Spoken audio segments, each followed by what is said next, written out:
Your Excellencies, distinguished ladies and gentlemen, International Women's Day theme 2021, Women in Leadership, Achieving an Equal Future in a COVID-19 World, is timely and food for sobering thought.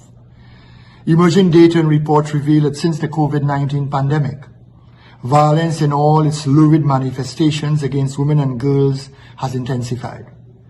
This proverbial shadow pandemic has seen 1 in 3 women subjected to physical or sexual violence, augmented calls to domestic violence helplines, increased sexual harassment, especially in cyberspace, and the redirection of resources from empowerment initiatives to COVID-19 relief. The actualization of this theme is dependent on how we as a community of nations eradicate all forms of violence against women and young girls, ensuring equality of opportunity and treatment as they aspire to leadership positions.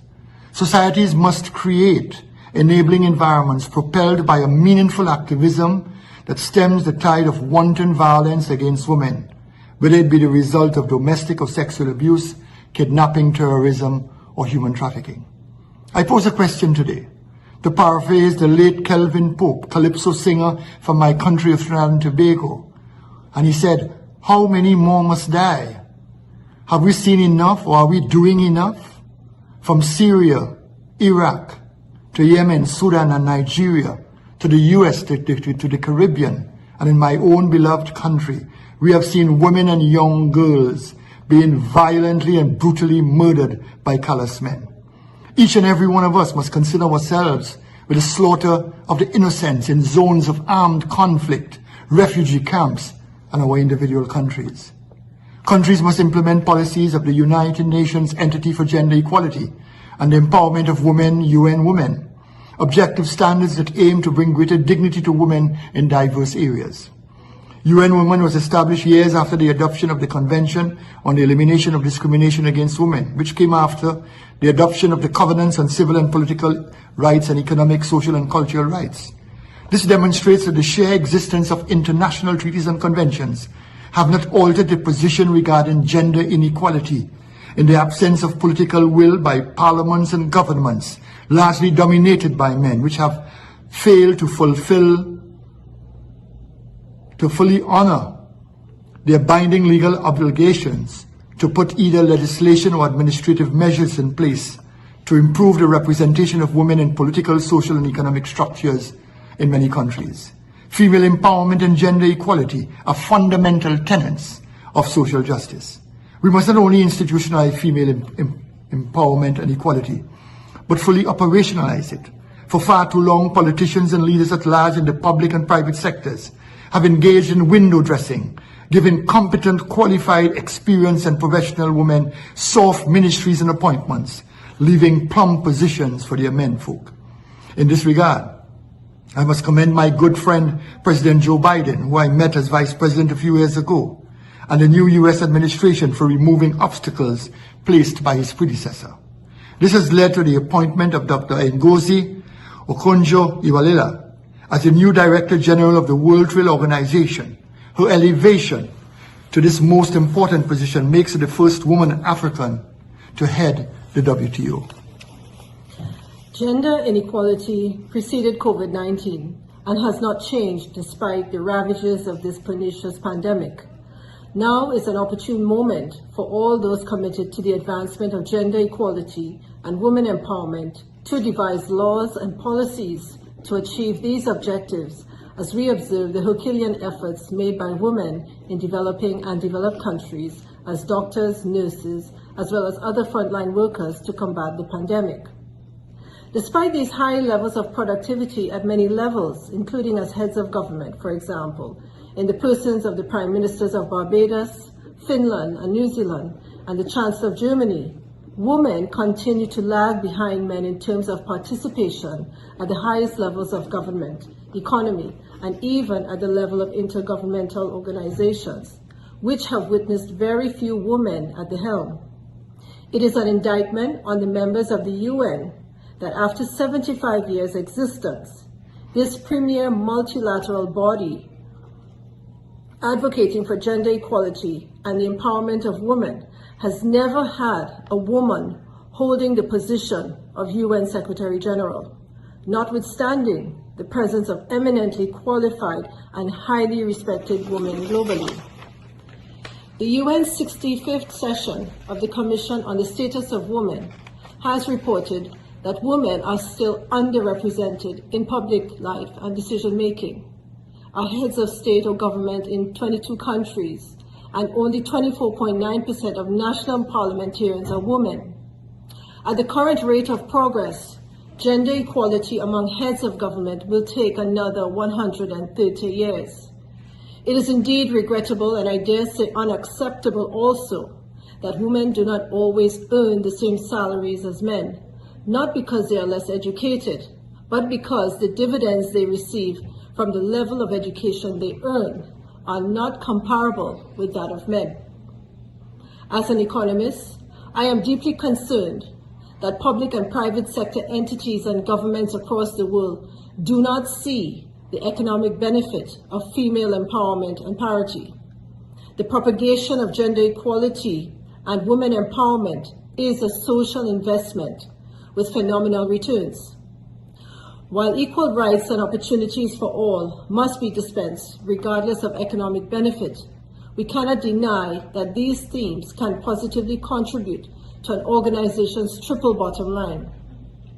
Helena Moraes Macira, a European Institute for Gender Equality researcher, stated, and I quote, "By 2050, improving gender equality would lead to an increase in EU GDP per capita by 6.1 to 9.6%, which amounts to 1.95 to 3.15 trillion euros.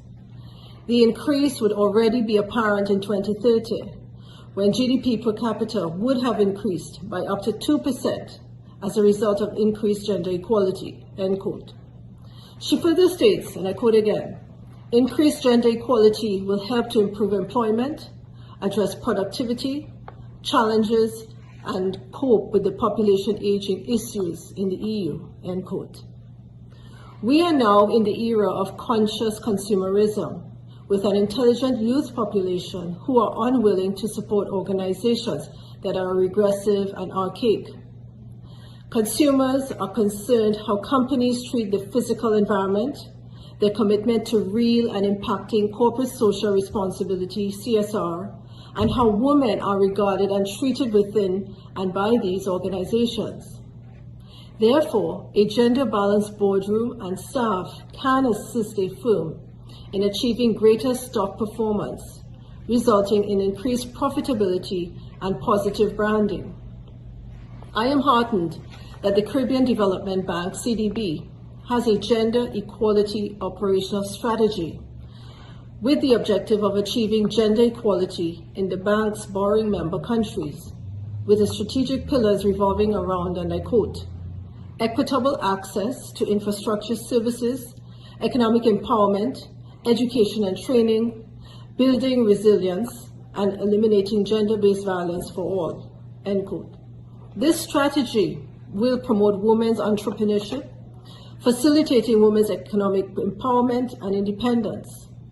Banks worldwide can consider adopting this progressive economic matrix to facilitate female empowerment and gender parity.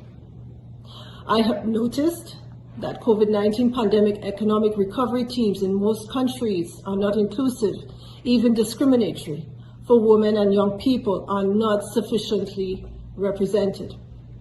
As an economist, I have concerns that because of this lacuna, these teams have demonstrated an inability to craft economic strategies and effective recovery policies for the short to medium term.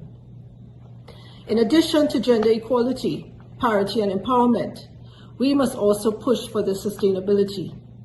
There must be strategic succession planning. Women and young girls must be cultured and nurtured in a holistic environment that encourages their genuine development and success, so that generations of competent and skilled women will emerge ready and able to face the challenges and responsibilities of leadership positions. As I have stated before, education and women empowerment are about the inherent right of women and young girls to shape, control, and be in charge of their own lives and their own destinies. Is it not obvious that an adolescent mother raising an adolescent child in the same cycle of social deprivation, poverty, lack of education, guidance, and love in which she was raised will likely, but not intentionally, create the environment for its continuance? The teenage mother of today is often the child of a teenage mother of yesterday. Empowering and accessible holistic education breaks the cycle. Remember the old African saying, when you educate a girl, you educate a nation. Any discussion on reducing adolescent pregnancy must also involve the equal empowerment, guidance, and education of the adolescent male who falls victim to reckless sexual practices that can lead not only to adolescent pregnancy, but sexually transmitted diseases.